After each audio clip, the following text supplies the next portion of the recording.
Hi everyone, I just read the Module 11 chapter for our astronomy class, and this week I learned some really cool things about stars and how they evolve. One of the most interesting things that I learned is that when a star like our sun dies, it creates a planetary nebula, which is basically a glowing shell of gas that gets ejected into space. And at its core, what's left behind is actually called a white dwarf, which is actually really cool.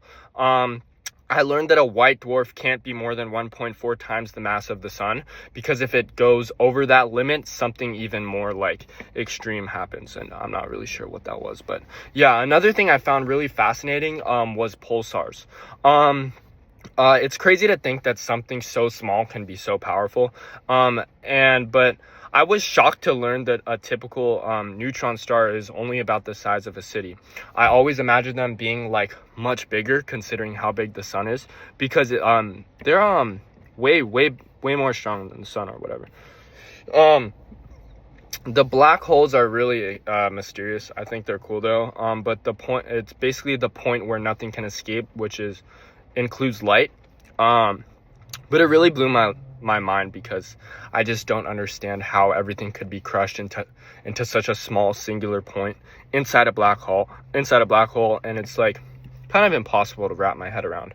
But I can visualize it, but it's like crazy how dense like we're talking here. And finally, I learned about red dwarfs. These are the smallest main sequence stars, and unlike other stars, they never actually turn into giants, and none of them have ever evolved past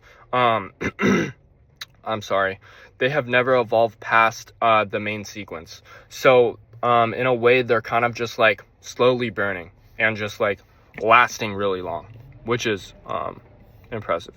So yeah, this module really made me think about how much more there is to learn about stars and types of stars and how everything is actually formed, because these things are really dense, and it's it's really opening my eyes to what's going on up there.